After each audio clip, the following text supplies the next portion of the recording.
Hoy voy a contarles, con gran sentimiento, lo que me preocupa de este mundo turbulento. Hay guerra en Ucrania, guerra en Medio Oriente, guerras donde muere gente buena e inocente. Son fuerzas nucleares, Washington y Rusia. Hablan como pares y se enfrentan con argucias. Ellos hacen guerras en diversas zonas. Ellos se pelean por interpósita persona. En Ucrania estalla una proxy war.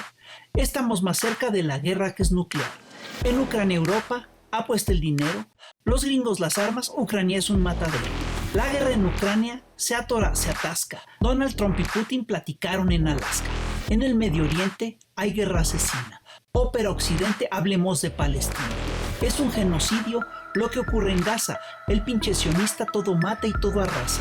Trump le ha puesto precio, por motivo oscuro, Trump le ha puesto precio a la cabeza de Maduro. Hay guerra en el mundo, guerra sin sentido, y detrás de todo está Estados Unidos.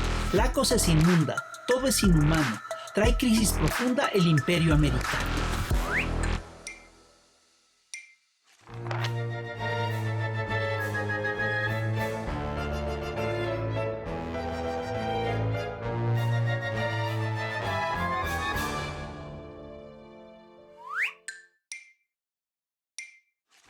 Mexicanos al grito de guerra, el acero aprestad y el bridón. Oye, Rafael, y retiemble en su centro la tierra. Porque desde hace rato te estoy diciendo que tenemos Ahorita que... sí. No, es que déjame, te pues tengo es que estoy que hablar. cantando, espérate. ¿Pero qué tiene que te estás Porque se me cantando? ca- Desde hace espérate rato te estoy tantito, pidiendo la palabra. No es cierto, no, Claro que espérate tantito. sí. Oye, no me toques, es ¿no? que- ¿Qué te pasa? Oiga, no, ya, Oye, no, ya, oye, espérate, me está espérate. provocando. No, espérate. ¿Qué pasó? No estás ¿Por qué te pones agresivo? Él fue el que me agredió. No, tú Desde hace rato le estoy empezaste. pidiendo la palabra. Ay, y no me la yo creo da. que hay video, vamos a ver A quién ver, vamos a agredió ver a los quién videos. y vamos a No. hablar de posverdad. Y para eso tenemos una gran invitada que es Talia Iscán. ¿Llegó? Dale, Iscari. Ah, ya, me cae muy bien. La querida Italia. Ah, mira, ya llegó y es Talia Iscán. Hola, guapa. ¿Cómo estás? Qué gusto Hola. verte.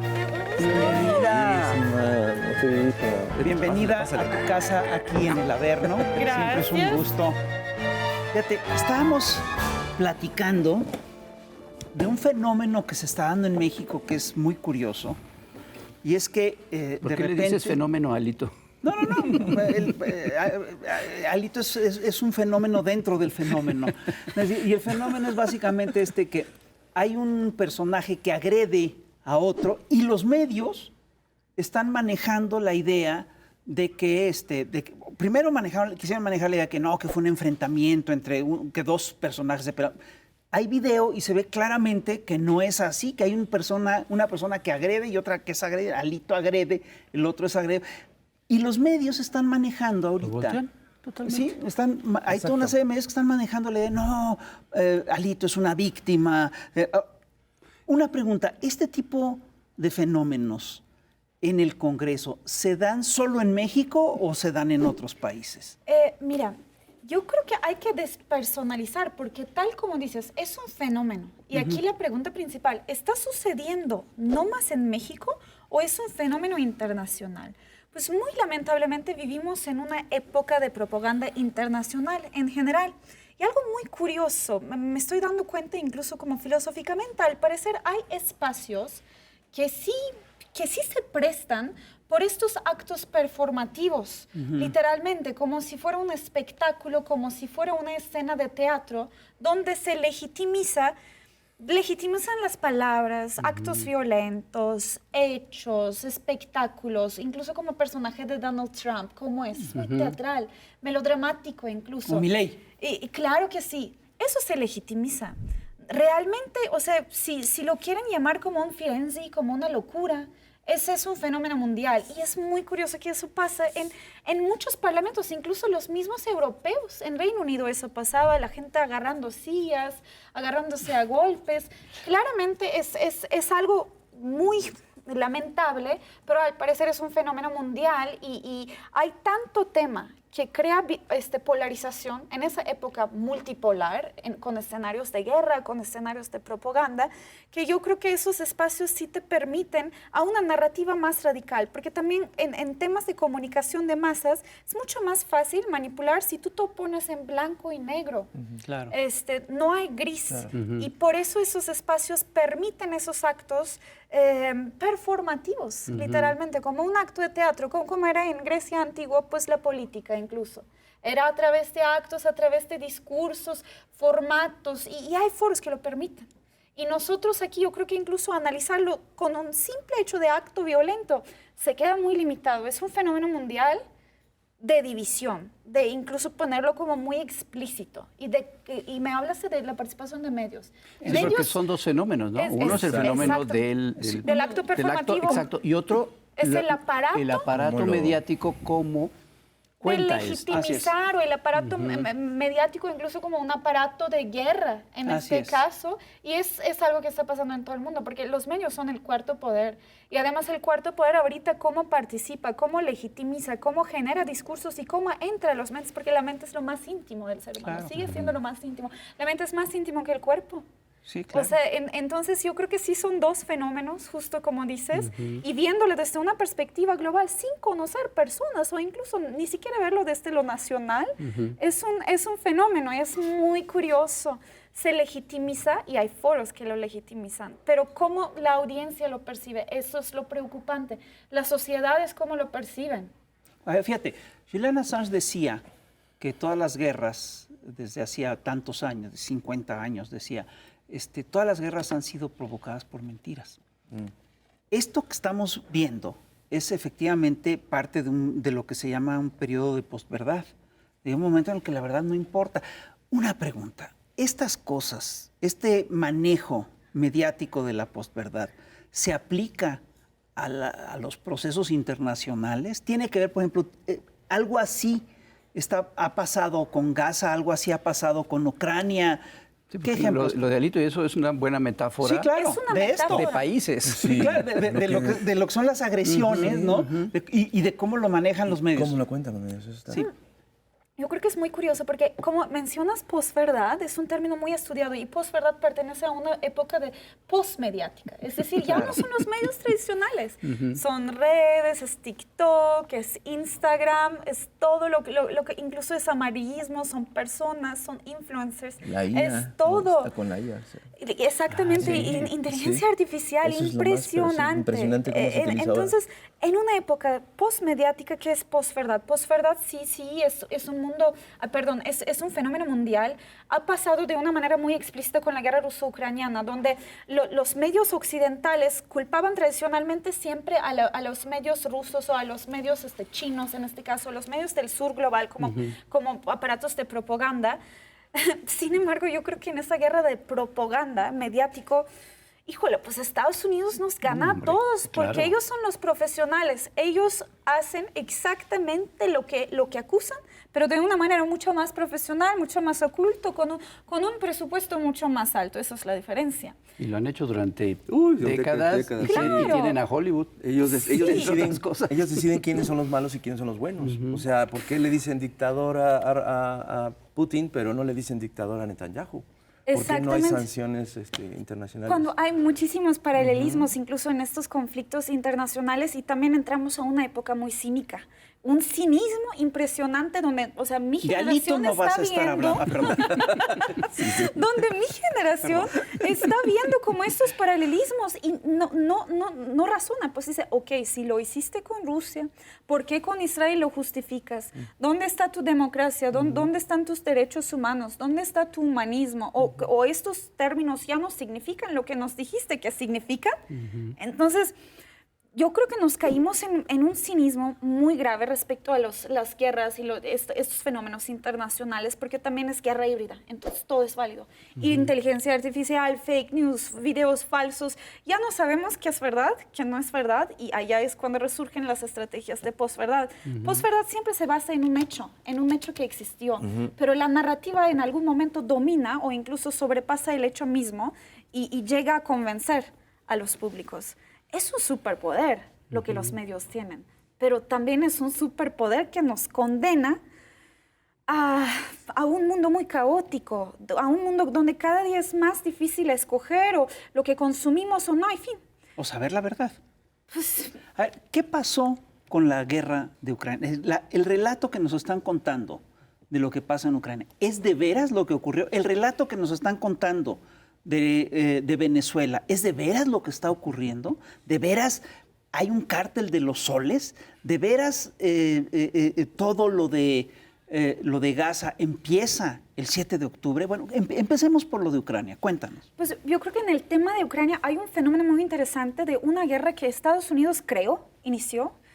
Así como nosotros si estuviéramos jugando con estos juguetes, se creó una guerra en el territorio ucraniano, en un territorio lejano. No es un patrón nuevo, Estados Unidos lo tiende a hacer históricamente. Afganistán, Irak, Yemen, Libia, Latinoamérica, golpes de estados, régimen de Pinochet, Panamá, la segunda Cuba con República Dominicana. No es algo nuevo. Entonces, se establece la guerra proxy, que es una guerra llámalo entre Estados Unidos y Rusia, o llámalo entre bloque occidental contra sur global, en este caso resistencia, porque ni siquiera es homogénea la política o la ideología de los países que están en contra de Estados Unidos. Eso también yo creo que nos tiene que llevar a una verdad. O sea, tú puedes ser izquierda, tú puedes ser derecha, tú puedes ser chino, tú puedes ser ruso, tú puedes ser alguien de la India, y estás en el mismo bloque donde si ya empiezas a darte cuenta que Estados Unidos es un país intervencionista, que justifica su política exterior, que crea guerras porque hace economía de guerras. Entonces ellos crearon esta guerra. ¿Qué pasó a final de cuentas? Pues muchísimos refugiados, muchísimo sufrimiento humano, incluso dos países que históricamente eran hermanos, pues hay muchísimas similitudes. O sea, Ucrania fue el país más parecido en términos religiosos, étnicos, de valores culturales a Rusia, cuando era parte de la Unión Soviética. Claramente reconocemos la soberanía de Ucrania, pero ¿qué pasa? Que estos dos países entran en una guerra por Estados Unidos, jalando a Europa, y pasa algo. Llega de repente Trump, ve que esta guerra está consumiendo el presupuesto nacional, están en una crisis cívico, están en una guerra civil, divididos en dos, de una manera como muy primitiva, como lo que decíamos de las narrativas, demócrata o republicano, así, blanco y negro, no hay gris, según su narrativa, y ven que ya no les conviene, ya no hay dinero, ya no hay lana. Entonces dicen, ¿qué sigue? ¿Qué sigue? Nos hacemos para atrás, pero no queremos doblar. ¿Cómo lo hacemos? Es muy curioso cómo Trump cambió la política exterior de una manera tan drástica y su justificación es hablar del régimen de Biden como si fuera de otro país, como si fuera lejano. Ay, es que lo creó Biden. Ay, pues incluso en sus propias entrevistas él dice, yo no estaba allá, yo no estaba enterado, como si no fuera su propio país, como si no fuera como si él no hubiera sido presidente. Antes de él. Pues, sí, claro. Exactamente. Entonces, lo que está pasando es que perdieron el discurso, perdieron el hilo, se están dando una vuelta y tienen una carta muy impresionante para usar, culpar a la administración pasada por todos los actos como si fuera de otro país. Y es chistoso. Y entonces, incluso con Europa hay ahorita una inflexión, porque Europa dice, a ver, ¿qué está pasando? Nosotros sí seguimos apoyando a Zelensky y Trapas, y pues te dejo solo. Entonces, incluso el bloque occidental que ellos mismos armaron se disolvió. Y eso claramente, esa hipocresía conviene de alguna manera al sur global. Al final de cuentas, no cambió nada, solamente discursos. Rusia se queda con el mismo territorio. Además, desde un inicio, ¿quiénes fueron los que involucraron a Ucrania con estas esperanzas falsas de que te vas a entrar a la Unión Europea, te vas a entrar a la OTAN? ¿Entraron? No. Pero entraron en una guerra y perdieron humanos, vidas. Y infraestructura, que, o sea, había leído que más o menos 25 años tardarían en recuperar esa infraestructura. ¿Con qué? ¿A qué costo? Por estas falsas ideas que no fueron en ningún momento ad hoc, que Estados Unidos mismo había creado. Entonces, vean el superpoder y ahorita cómo se zafan, pues. O sea, el hombre se está postulando por un premio de Nobel. Sí. Parece que hay un juego que ellos solitos crean y lo juegan. Y es muy, muy triste porque pues, lo que estamos hablando son las vidas humanas. Lo mismo está pasando en Gaza. Israel, o sea, es un estado que fue creado por Estados Unidos y Reino Unido. A final de la Segunda Guerra Mundial, pues prácticamente eso fue en un proyecto. Y hoy, incluso esta semana, me gustaría llamar mucho la atención, se declaró oficialmente la hambruna generada por hombre. Leí el término así, man-made famine, y pensé, ¿cómo? Y luego dije, Es verdad, no es una hambruna, no es un fenómeno que la gente sufre por motivos externos. Por motivos climáticos o por motivos...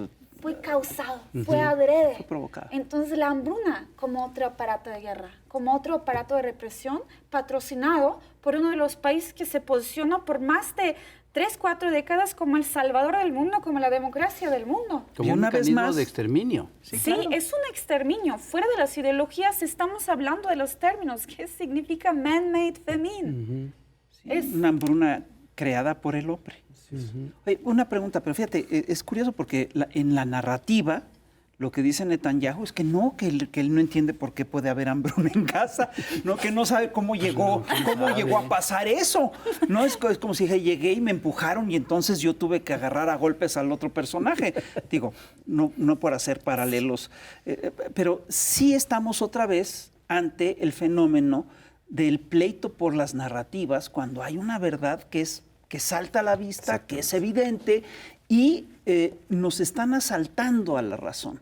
Nos están diciendo, esto que tú estás viendo no es verdad, no es cierto. No lo tienes que interpretar así. No lo puedes interpretar así. Lo tienes que ver como yo digo. ¿Y a qué costo lo haces? ¿Fidelidad hacia Estados Unidos? ¿Fidelidad hacia qué? ¿A qué costo lo haces? O sea, el día de hoy ni siquiera el mismo pueblo israelita está de acuerdo con los actos de Netanyahu. Tú, el externo en Estados Unidos, tú, el externo en Europa.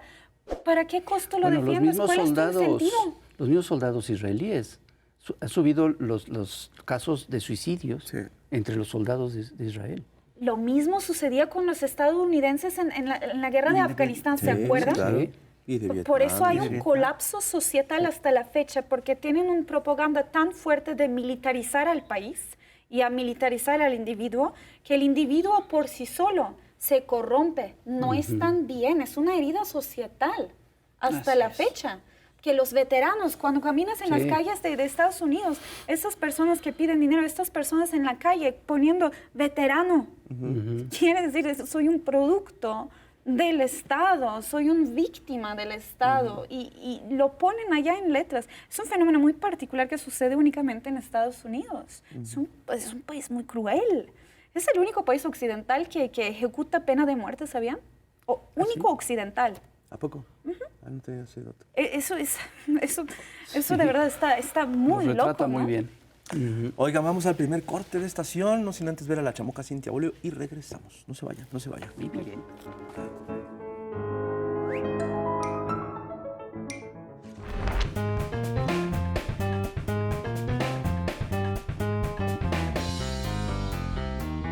Querido lectorado, hola.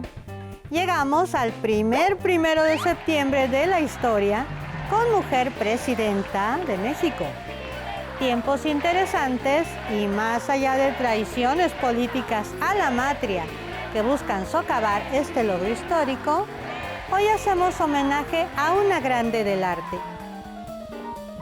Aurora Reyes, artista plástica autodidacta en razón de rebeldía, es nuestra primer mujer muralista del país en el efervescente México postrevolucionario y en un ambiente patriarcal y poco amigable para las artistas con opiniones incómodas y adelantadas a su tiempo.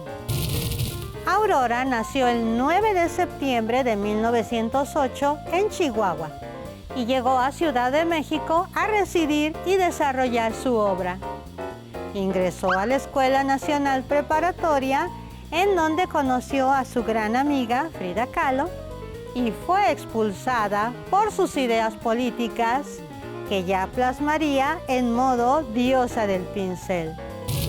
El primer mural de Aurora Reyes, realizado en 1936, y el más conocido, es Atentado a las maestras rurales, en el que denuncia la opresión sufrida por ellas, representando con gran fuerza la violencia machista letal de hombres impunes en uno de los capítulos más oscuros de la historia. La obra muralística de Aurora aborda la historia del México precolombino y el posrevolucionario en el mejor estilo de la escuela mexicana, destacando la labor del magisterio, de la cultura y la ciencia como elementos clave para la construcción del México futuro que dicha escuela plástica pronosticó. Feminista y comunista, se afilia al partido y se incorpora a la LEAR, la Liga de Escritores y Artistas Revolucionarios, lo cual le gana el mote de Magnolia Furibunda. El activismo de Aurora es, desde luego, sufragista. Colabora en clubes y también impulsa guarderías para las maestras y trabajadores de la educación. Aurora es prolífica en obra de caballete e ilustración. Participa en exposiciones en México, Estados Unidos, Francia y Cuba, y añade a sus talentos el de la literatura. Publica varios poemarios que son reconocidos y premiados, a la par del trabajo plástico de esta gran artista feminista. Recordamos y admiramos a Aurora Reyes, querido lectorado, en este siglo XXI que le ha obsequiado merecidísimos homenajes, pero en el que todavía se descuida su obra mural, que debe ser recuperada para todas y todos. Ahí les encargamos. Chaito.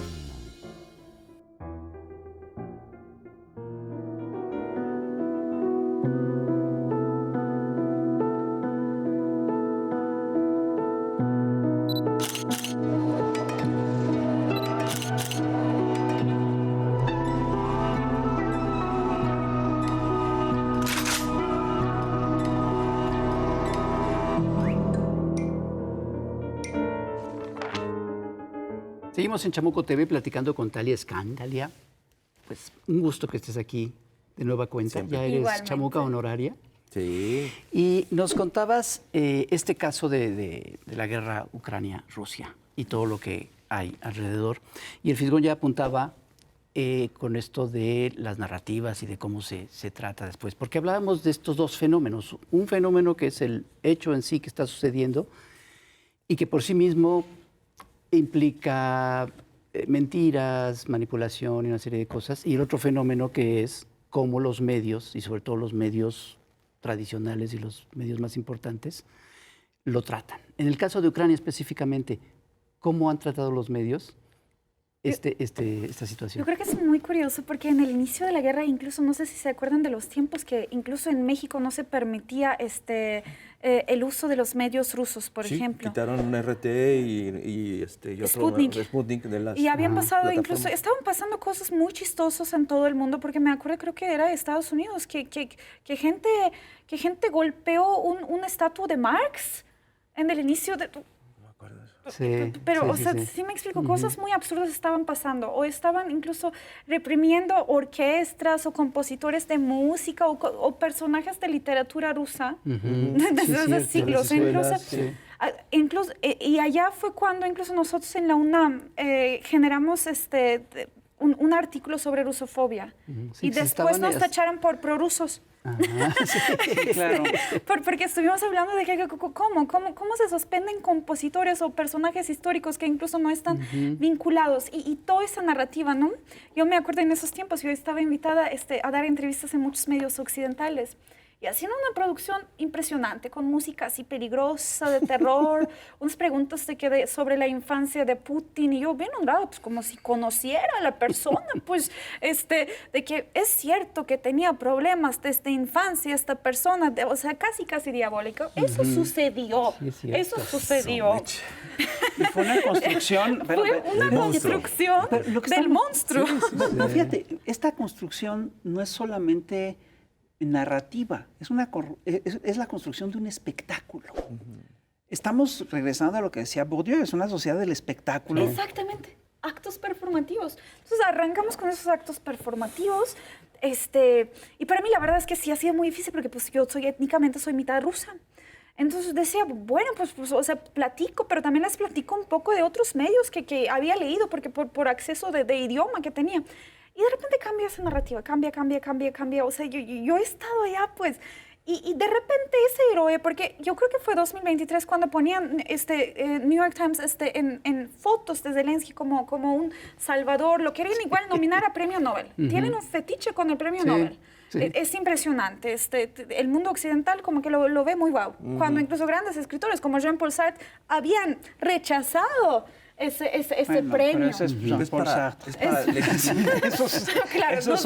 para legitimar su actuación. Sí, Trump quiere el premio Nobel. Y Sartre lo rechazó. Qué digno, ¿no? Sí, claro, pero Trump sí quiere el premio Nobel de la paz, ¿no? Cuando él está en el negocio de las armas. Es una cosa digna de esta posverdad, ¿no? ¿Cómo puedes? Y seguro está viendo cómo comprarlo, ¿eh? Exactamente. Sí, no podemos acusarlo de eso, pero sí lo quiere. El otro hizo una cosa que me pareció fantástica. Se puso un gorrito que decía, Trump tiene razón en todo. Porque quiere tener razón en todo. Sí lo quiere. No era un cartón. No era un cartón. Pues es verdad. Pues sí, no, pero me parece fantástico. Pero oigan, eso también es una reacción, porque no sé si han visto en la prensa, incluso misma prensa gringa, ese fenómeno de taco, Trump always chicken south. Sí. Y yo creo que esa gorra es como también una respuesta a eso. Trump refleja muy bien lo que quiere. Si lo logra o si lo tiene, no lo sabemos. Pero nomás aquí regresando a ese fenómeno. Entonces, Zelensky era un héroe, así como su foto, incluso, acuérdense, su código de vestimenta. O sea, se hizo un label. Sí. Y este febrero, de repente, con mismas cosas, se convirtió en un payaso donde Trump, frente a toda la prensa internacional, lo regañó, incluso criticó su código de vestimenta. Sí. Lo que ellos crearon volvió a ser su propio payaso. Y ahorita deslegitimizan a misma figura de Zelensky que ellos mismos crearon. ¿Va a estar Zelensky con nosotros o dónde va a estar? ¿O en qué? Pero es tan explícito, y de repente Ucrania volvió a ser como parte manipulador y Putin un líder que Trump respeta, que Trump dialoga. Entonces es una incongruencia muy, muy, muy fuerte, y claramente ahorita sí están estos medios que ellos mismos sancionaban en el área. Qué bueno, ¿no? Yo creo que tenemos que tener acceso a todos los tipos de medios, porque si vas a prohibir uno, prohíbe a todos. Prohíbe a todos, hay que abolir a todos filosóficamente. Es que me dices que no hay verdad. O ponme a todos y déjamelo a mi criterio. No hagas propaganda, no hagas represión. Entonces, yo creo que es muy interesante lo que sucedió en estos 3 años. Lo hemos vivido día por día. Y hoy estamos en un escenario donde Trump sí negocia con Putin. Trump está en contra de Zelensky, el gobierno de Zelensky. Y ¿quién se quedó sola? Pero entonces ya es la gente, los consumidores de estas noticias en los que debe de caber el sentido común para no aceptar estas cosas, ¿no? Porque sí, ya no me acordaba lo de la cancelación de la cultura rusa. Fue una cosa absurda. Sí. Está muy loco, era como ¿no? lo de los French fries del 11S, que ya eran American fries. No podían llamarse las French fries. Well, ¿no? Y entonces lo mismo acá, ya eran Dostoyevsky o Tchaikovsky, pues no, estaban cancelados. Que es muy incongruente. Es una a Marx, tontería. ¿por qué lo cancelas? No me cabe la cabeza. Rusia no. Marx no es ruso. Para empezar. Rusia Marx no es ruso y Rusia no es comunista. Exacto, y Rusia no es marxista. Exactamente. Pero es que era entonces una van a la locura. ignorancia y al Posverdad. Exacto. De que frenéticos todos. Entonces la posverdad es un eufemismo para llamar a la mentira, ¿no? Exacto. ¿No? Yo creo que es más complicado. Es un fenómeno. Es decir, es una mentira. Sin duda es una mentira. Pero basada en verdad. Sí, pero es toda una estrategia de mentira. Es una forma específica de la mentira. Es una forma específica de la mentira sustentada en los medios. Ese es el tema, ¿no? Por supuesto que es una mentira, pues podríamos... Pero es algo que se trabaja, que se construye, que se proyecta, porque se tiene que basarse en una verdad. Ya no podemos echar mentiras de una manera tan fácil, porque pues igual tenemos nosotros seres humanos, con lo que a nivel cívico tenemos mucho acceso a información. Con Alito, pues ahí sí es... ¿Dónde está el viso de verdad? ¿Dónde está el viso de verdad? Es decir, se da el evento, llega efectivamente Alito y golpea a Noroña, golpea al fotógrafo, luego lo patean, tal. Inmediatamente la nota es, pelea en el Senado. Ajá, confrontación. Perdón, ahí está, es decir, el evento, el hecho es incontrovertible. La interpretación del hecho es lo que entra inmediatamente y lo que en juego. empieza a pesar más. Ajá. Y lo que empieza a pesar más. La clave de Es eso. posverdad es la interpretación, el peso que damos a la interpretación, que en algún momento la interpretación empieza a importar más que el Ese es hecho el por sí mismo. Es un fenómeno muy interesante que incluso estudiamos en comunicación porque va en el mismo paquete de la hibridación, era postmediática y pues... Es muy interesante también el superpoder que nosotros tenemos, porque a nivel cívico lo que quería decir es que ya tenemos tecnología, tenemos más acceso a la información, muchísima libertad. Y tanta libertad claramente nos otorga ese superpoder de crear, y entonces el consumidor cada día está más expuesto. Llámenlo mentiras o llámenle como una estrategia mediático, político, digital, mundial, pero es un fenómeno. Es más allá de la mentira, porque estamos en una época donde mentiras por sí solo es difícil. Nadie te lo va a creer, pues. Entonces hay un arte, hay una magia de construirlo. Sí, claro. Y los medios juegan un papel muy importante. A ver, no es arte ni es magia. Yo creo que es toda una tecnología. Es todo un savoir-faire. Por ejemplo, los think tanks de la derecha tienen tienen un trabajo muy serio de formación de influencers. Es en gran medida lo que hacen. Perfecto. Ahí. Allá está, justo.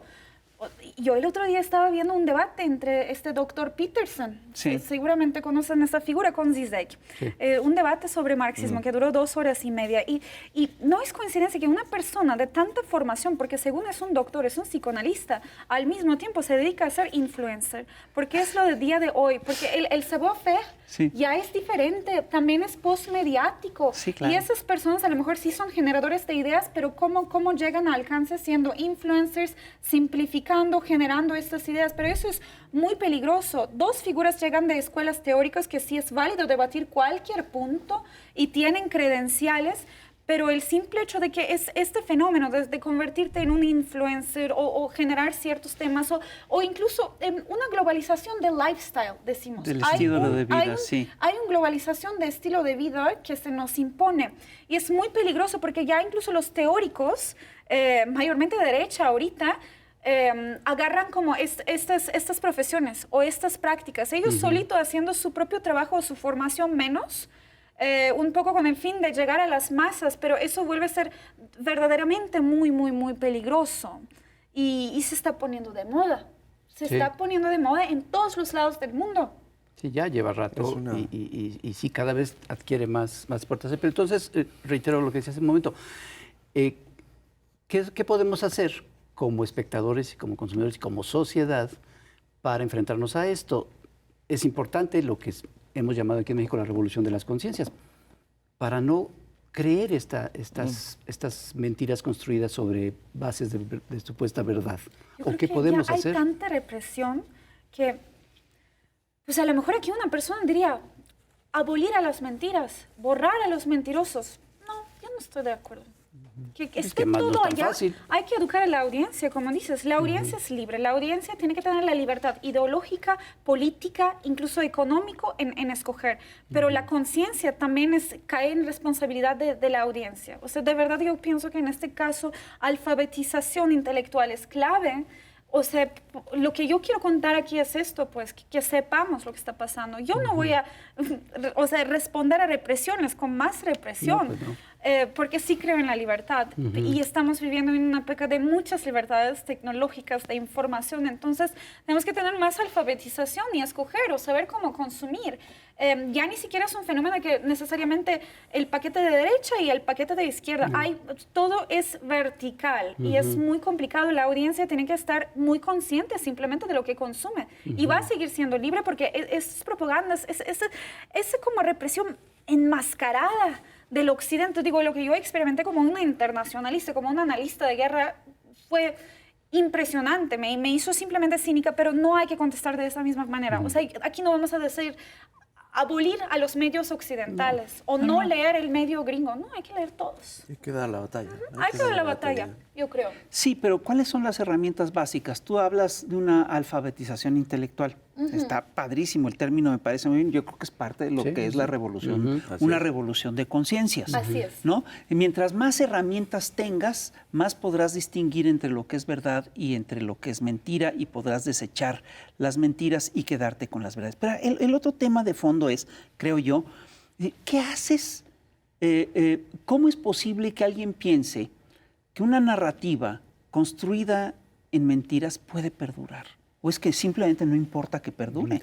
Dura lo que dura, la mantienen lo que dura el efecto que buscan que dure, ¿no? Exactamente. Y la interpretación sigue. Y no lo podemos abolir, porque si lo vamos a abolir, vamos a convertirnos en ellos, en un aparato de represión, en un aparato de dominación, en un aparato incluso pues, postcolonial en este caso, porque vivimos en Latinoamérica, somos muy sensibles con este tema. Aquí yo creo que sí hay que tener mucho cuidado con eso.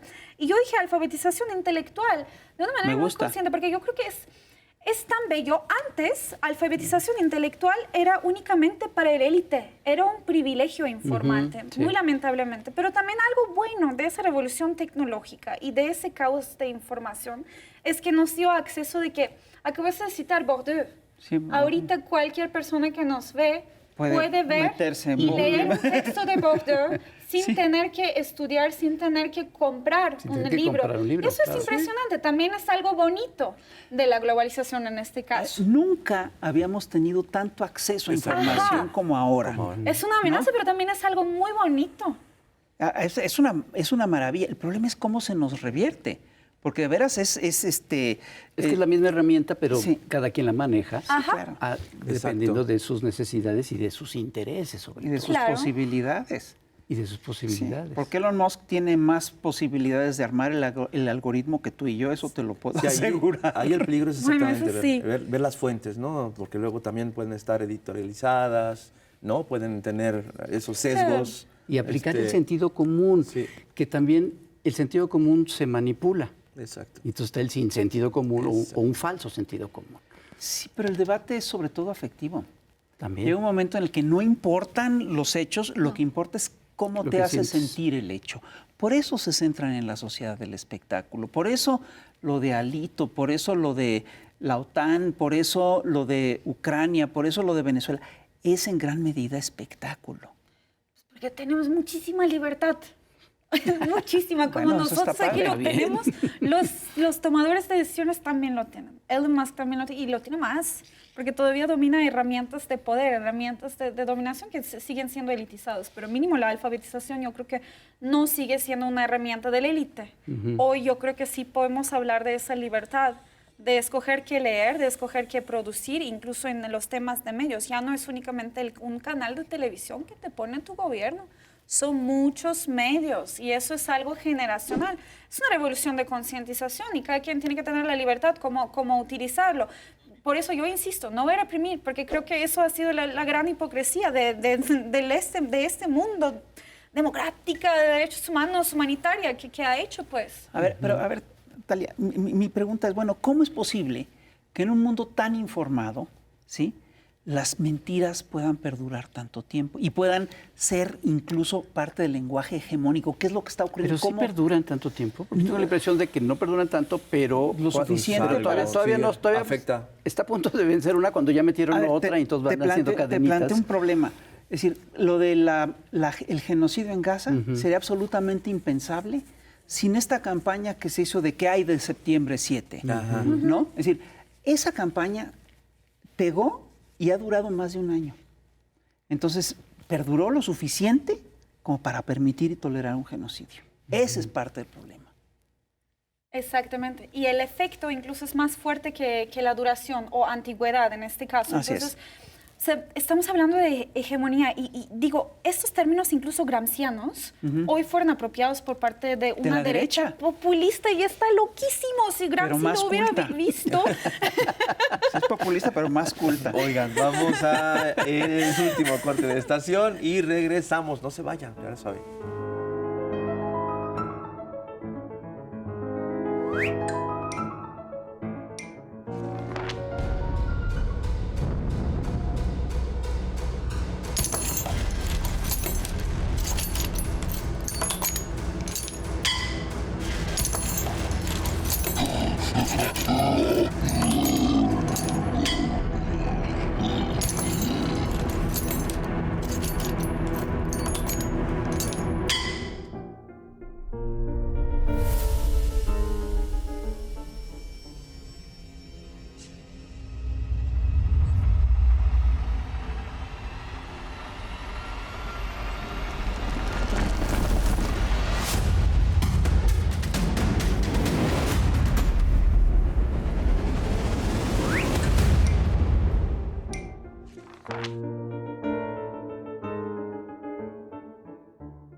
Y seguimos aquí en el Chamuco TV, en el último bloque, seguimos platicando con Talia Iscan.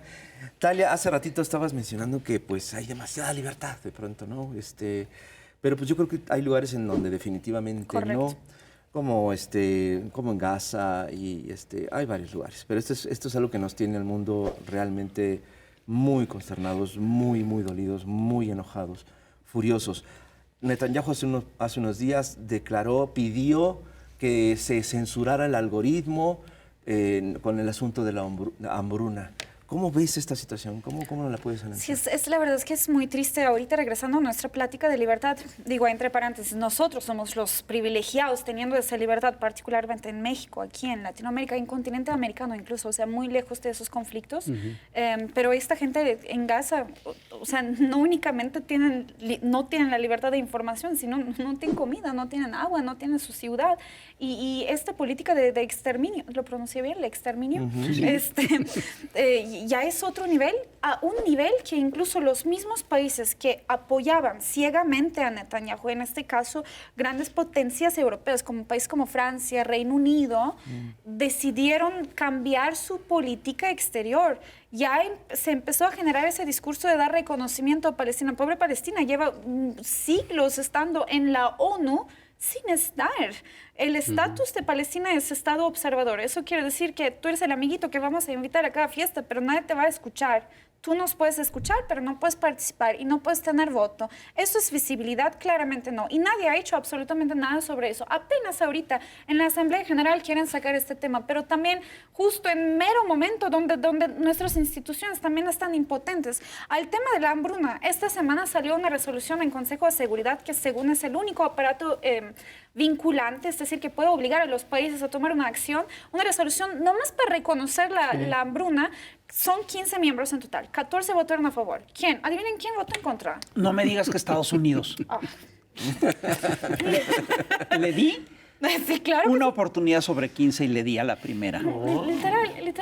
Y, o sea, es algo muy triste porque es tan visible y no podemos hacer absolutamente nada. Matan a los periodistas, matan a las personas, a los voluntarios, matan a los activistas, matan a las figuras públicas incluso, y mismo Occidente ya está cambiando un poco el discurso, pero al parecer no es suficiente.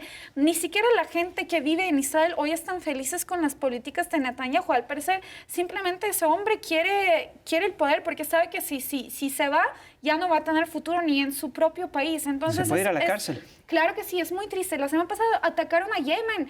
Es como es un estado, es un aparato estatal muy tóxico que se alimenta de la guerra y las personas están pagando el precio. O sea, sí van a acabar con Gaza. Todos estamos haciendo ruido, pero ¿por qué no podemos parar a ese hombre? Yo creo que allá la solución es Estados Unidos, porque Estados Unidos es igual a Israel como Israel es igual a Estados Unidos. Porque si no, ¿de dónde viene tanto poder? Incluso cuando ya mismos países europeos voltearon la espalda a las políticas de Netanyahu, es muy preocupante. O sea, ya no es únicamente legitimizar a tomar Gaza, inclusive en la periferia de Gaza. Literalmente está hablando de colonizar primero y luego acabar con ese pueblo. Es muy preocupante. A ver, todo este tema de la posverdad y este manejo de este aparato que te puede postergar la realidad, etcétera, a mí me resulta particularmente preocupante cuando tenemos en el gobierno mandatarios como Netanyahu o como Donald Trump que de veras parecen estar totalmente desprendidos de la realidad y parece que tienen la capacidad de repente implantar su visión de las cosas en el planeta. ¿Qué tanto estamos sometidos a la locura? En el planeta estamos muy sometidos a la locura porque al parecer gozan una inmunidad global, no regional, global. ¿Y quién otorgó ese superpoder a esas personas? Es un dilema muy, muy, muy fuerte porque todos hablamos, pero nadie puede hacer absolutamente nada. Eso es una impotencia y me genera muchísima angustia. El otro día yo estaba platicando con mis estudiantes y me dicen, ¿cómo aportamos? ¿A quién donamos? ¿Qué dejamos de consumir? ¿Dejamos de consumir esas grandes marcas? ¿O a quién donamos? ¿Ese dinero lo van a recibir? Nadie lo sabe. Nadie lo sabe, exactamente. Nadie lo sabe. Exactamente. Hacemos ruido, damos visibilidad, pero no estamos allá. Y yo creo que es una pregunta muy preocupante que genuinamente no les tendría una respuesta. Pero, ¿es algo nuevo? No.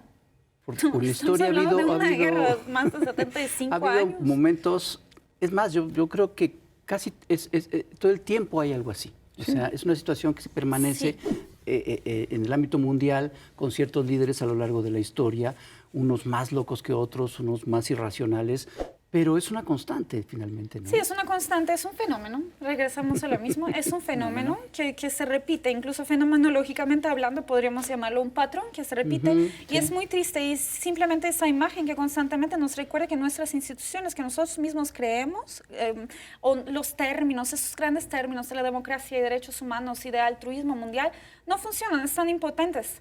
Se requiere otra revolución, yo creo, una revolución institucional para reformar estas instituciones que ya están corruptos por los grandes poderes, por las grandes potencias, que uno siempre ha sido más fuerte que el otro. Entonces ese discurso de la Asamblea General donde todo el voto es igual, ya no lo compramos. Sí, porque ¿qué pasa con la ONU? Se tarda muchísimo en sacar este Está tipo de burocratizado. resoluciones, pero además salen las resoluciones y ¿de qué sirven? No Realmente. sirven porque no son vinculantes y el único consejo donde sí se pueden salir resoluciones vinculantes cuenta con derecho de veto, que es todo un tema que quisieron reformar, pero no se puede. Entonces no estoy hablando de abolir la ONU, porque mínimo la ONU es un foro, ¿no? Mínimo. Es un foro que hace agenda setting, pero no es suficiente. No es suficiente y hay que dar cuenta. O sea, el sistema internacional no está funcionando, hay que reformarlo. Oye, y estas intentos que hacen los países que no son las grandes potencias. El sur global. El sur global. ¿Cómo lo ves tú? ¿Crees Yo creo que sí simbólicamente tienen... es muy fuerte, yo creo que sí tienen peso, yo creo que hoy que exista un grupo que se llama BRICS, que se haga contrapeso al dólar, es mínimo simbólicamente representa que ya Estados Unidos no es la única ya no es potencia tan mundial. simbólico, ¿no? Está en decadencia y hay una multipolaridad. Hay países que sí tienen sus imperfecciones, pero a lo mejor dominan cierta área, como la llegada de China. Por siglos todos han criticado el régimen híbrido de China, de este modelo que ellos tienen.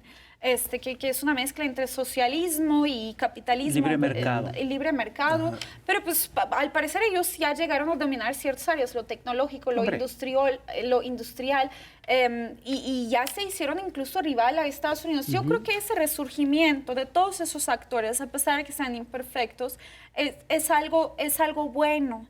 Ya no estamos en el fin de la Guerra Fría, donde única potencia fue Estados Unidos y todos teníamos que hacer lo que Estados Unidos dictaba. Ahorita nos burlamos de estos intervencionismos, pero hace unos 30 años lo que Estados Unidos decía era un dogma, pues. Entonces yo creo que sí son buenos bloques de resistencia, no necesariamente porque apoyemos, cada quien tiene su agenda, pero que tengan voz está muy bien, porque son alternativas, foros alternativos. Eso, que sean una alternativa. Ya que exista como alternativa, ya es ganancia. Sí, porque, a ver, si hablamos de multilateralismo y todos esos bonitos términos de neoliberalismo institucional, crean más instituciones. Entonces, ¿dónde están más bloques, más alianzas? Porque si globalización es un fenómeno a aquel que pertenezcamos, o sea, no podemos ya criticarlo, ya estamos dentro. ¿Cómo lo mejoramos? Entonces, yo creo que sí, simbólicamente representa mucho. A lo mejor en praxis todavía no llegan a tomar un poder, pero por allá va la cosa. Oye, Telia, también está pasando algo muy grave en Venezuela, ¿no? Está en el Caribe, Estados Unidos traslada buques con un montón de marines. Le pone precio a la cabeza. Le pone precio y hay una posverdad, ¿no? Sí. Para que supuestamente justifica esa intervención. Y China apoya, ¿no? Refrenda su apoyo a Venezuela. ¿Cómo ves todo este asunto? Es un intervencionismo postmoderno, una práctica incluso postcolonial justificada a través de su propia narrativa que fue creada de una manera unilateral. Es decir, así los gringos se sentaron y crearon una narrativa y decidieron justificarlo. Y lo más triste es que no es algo nuevo. En Latinoamérica ha pasado desde el siglo pasado. Siempre, este manual siempre ha pasado. No importa de qué régimen estamos hablando, pero si tú reconoces un Estado soberano, no puedes declarar una guerra abiertamente estando en sus mares. Si eso hubiéramos hecho nosotros a Estados Unidos, ¿cómo reaccionan? Nos mandan una bomba atómica, yo creo, no más por prevención, por prevención, ¿no? Porque también tienen sus políticas preventivas. Y es muy curioso porque allá misma la hipocresía estadounidense. A ver, si tú tienes esa figura y ese estado tan terrorizado, ¿por qué en el inicio de 2022, cuando el mundo estaba viviendo una crisis petrolera y energética por la guerra ruso-ucraniana y post-pandemia también otro factor, empezaste a negociar con Chevron, con esa empresa venezolana, comprar los petróleos, pero así debajo de agua? Hay una interdependencia, todos nos necesitamos, pero Estados Unidos tratando de borrar un país del mapa mundial y cuando lo necesite que haga negocio, fue también ya expuesto. Y ahorita otra vez cerraron esa relación. Pero pues ya se habían sacado a provecho de las empresas petroleras. Y ahorita que van con su discurso de que quieren salvar a la gente y llevar la democracia, esos no son maneras. Ellos quieren petróleo, ellos quieren recursos, igual que lo que querían en África, lo que querían en Asia, lo que siguen queriendo en Medio Oriente. Y al final de cuentas, ¿quién lo paga? Pues los ciudadanos, porque el mismo país va a reaccionar eventualmente, va a militarizarse más y entramos a un ciclo tóxico de militarización y respuesta de más militarización. ¿Sí me explico? Ahora, la pregunta de fondo es, ¿qué tanto nos cuestan estas mentiras? ¿Qué tanto nos cuesta esta posverdad? ¿Qué tanto pone en riesgo la supervivencia de los países y de la humanidad? Pues sí, eso es lo que nos cuesta. O sea, ya no son únicamente guerras discursivas, porque lo que Estados Unidos y Venezuela han tenido era una guerra discursiva diplomática desde el año 2014. Pero ahorita, imagínense un escalamiento de guerra convencional físico. Y entre grandes potencias incluso siempre analizamos la posibilidad de un escalamiento de guerra nuclear. Imagínense, nos cuesta todo, nos cuesta todo y es muy, muy peligroso. Pero claramente las narrativas quieren dictar toda esa posverdad como si fuera blanco y negro. ¿Tú en qué lado estás? Eso no son juegos, no son juegos de fútbol, no son juegos de agarrar fanatismo. Es muy, muy peligroso. Trump también es una figura anti-establishment, incluso como muchas figuras de izquierda. Bueno, así se vendió, ¿eh? Así se vendió. Pero no es necesariamente una figura anti-establishment. Pero se cayó en ser una marca manipulativa donde ya no hay verdad, no importa si hay verdad. O sea, lo de Taco lo borró con su gorra de Trump is always right. Aquí está, o sea, él lo crea. Sí, porque ya es el cinismo total, ¿no? Es el cinismo total. En estos performances de los que hablabas al principio, es un absurdo porque declaran cosas, los grandes líderes mundiales declaran cosas absurdas, mentiras obvias, y la gente o ciertas personas hacen como que ellos hacen como que creen que lo que están diciendo es cierto y los medios hacen como que también es cierto y algunas personas es un performance entre varios actores creyendo que esa es la verdad cuando claramente son mentiras y además ponen en riesgo cuando alguien sí dice la verdad. Sí, claro. ¿No? Pero además otro fenómeno que es muy curioso, es decir, está llena la prensa, están llenos los medios de toda una serie de campañas que son increíbles. Por ejemplo, de las cuales además son víctimas incluso las gentes que están en altos cargos de poder. Te voy a poner dos ejemplos que son absurdos. La campaña de que la esposa de Macron es trans. La campaña de que Michelle Obama es trans. Entonces, a ver, espérate, ¿cómo pueden plantear eso? Es decir, ¿qué está pasando? ¿No? ¿Qué es ese tema de discusión? ¿Cómo es que eso alguien se lo toma en serio y hacen películas y todo? Es decir, sí hay una cosa ya muy distorsionada, ¿no? Muy hay una enferma. cosa muy distorsionada y en mayoría de esos casos, incluso en productos de arte también lo vemos. Las grandes casas de productores son grandes empresas multinacionales que tienen sus propios intereses. ¿Cuánto Latinoamérica sufrió de meramente soft power o trabajo de imagen país de Estados Unidos con esas producciones de Hollywood? Está repugnante.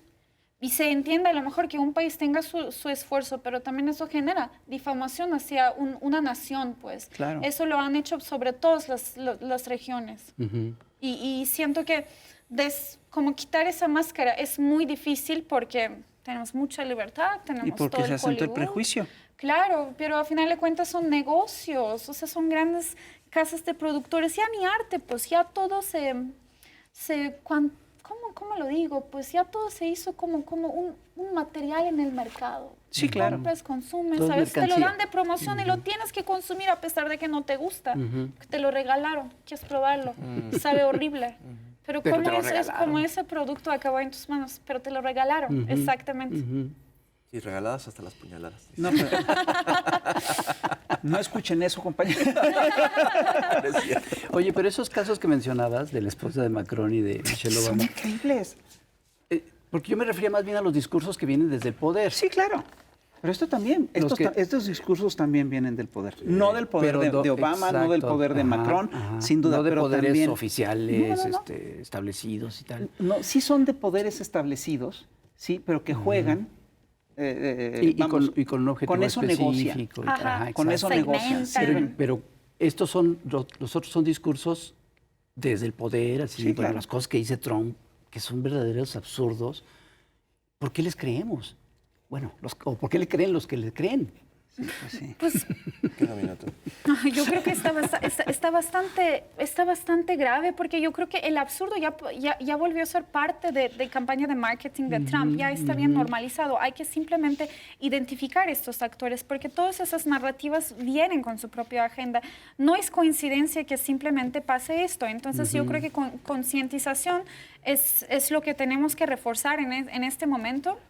Y una cosa que es que creo que es importante, como son narrativas que afectan sobre todo nuestros sentimientos, ¿no? Pues tenemos que pelear por la verdad a fondo. Claro No que creerle a esas cosas y pelear por la verdad. Porque están diseñados a que afectan nuestros sentimientos, eso es parte de... Ok. Talia Iscán, Muchas gracias. Muchísimas gracias. Muchísimas Como gracias. siempre. Señores y Hay que señores, abonar por el sentido común. yo creo. Totalmente. Y olvide eso de las puñaladas, no me haga caso.